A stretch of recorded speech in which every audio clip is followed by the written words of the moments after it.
ഒരു ബില്ലുണ്ട്. എന്ത് പറയുക, പ്രത്യേകിച്ച് അറിയില്ല. അപ്പോൾ ആൽവിലാണ് സംഭവിച്ചത്. വേറെ നല്ല ഭാഗത്ത് ഓപ്പൺ ചെയ്യാൻ പറ്റില്ല, വീട്ടിൽ കൊണ്ടുപോകണമെന്നൊക്കെ പറഞ്ഞു. പിന്നെ ഡോക്ടർ തിരിച്ചു വിട്ടപ്പോൾ മരിച്ചു പോകുന്നുള്ള ഭയം. ഇത്രയും ചെറുപ്പത്തിൽ ദിവസം വന്നതിൻ്റെ ഏകദേശം വലിയ ഒരുപാട് ബുദ്ധിമുട്ടും കിടപ്പാടുണ്ട്.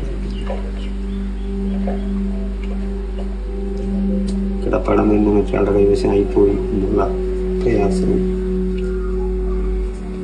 കല്യാണം കഴിഞ്ഞ് 3 മക്കളുണ്ട്, 2 പെണ്ണോ 1 ആണോ. എനിക്കെന്തെങ്കിലും സംഭവിച്ചു കഴിഞ്ഞാൽ മക്കൾക്കും ആയിരിക്കാറില്ല എന്നുള്ളത്.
So che il problema del cancro è un problema mondiale. ガンと聞いて、やっぱりその言葉自体にショックな言葉。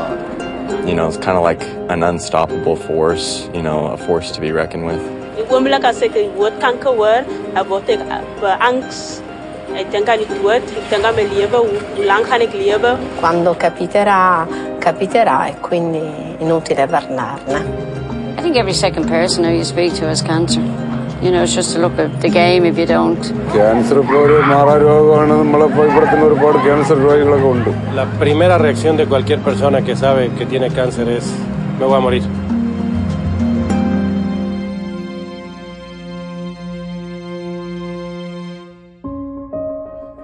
Ah, もうすごく目の前が真っ暗になったというか、車で運転していってたんですけれども、まずこのパニックで交通事故起きないようにとにかく無事に家に着こうと。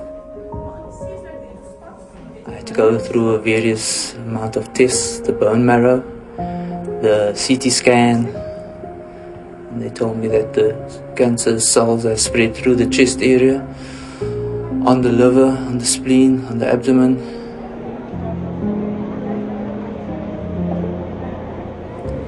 Para mí ha sido muy difícil porque no tenemos los medios suficientes como para su atención. Él se quedó sin trabajo, porque como tiene que estar aquí conmigo, ahorita no tiene trabajo. Cancer means destruction of the family for many people. It comes as a huge shock. The cost of treatment plunges families into debts. People have to leave their jobs, and then it's not easy at all to find another job.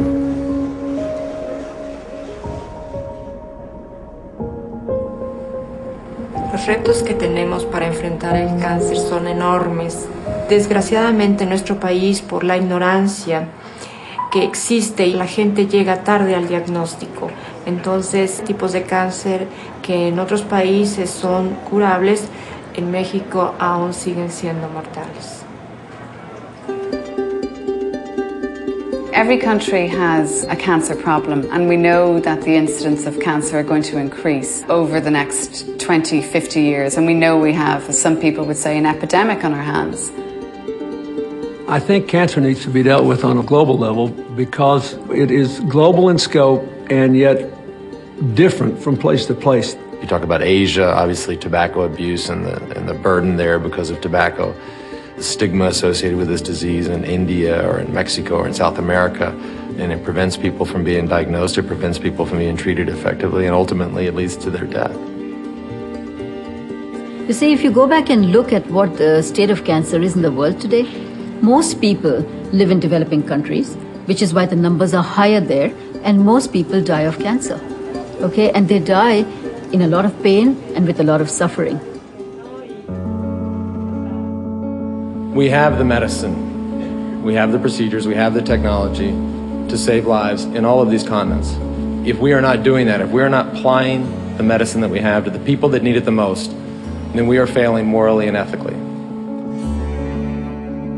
I think first you have to find partners in different parts of the world.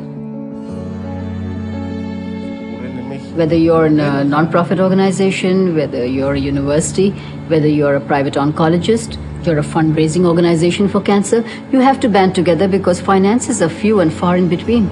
We need to set ourselves very succinct and firm targets that we want to achieve and make commitments then to delivering on those targets. Fight against cancer is not a one-entity show. It is a combination of efforts that need to be put together.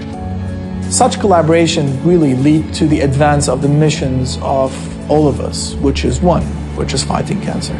I truly believe that if we call ourselves a cultured society, and when we have the know-how to relieve that suffering, if we refuse to see it and don't do it, I think that's violation of that fundamental right of life with dignity.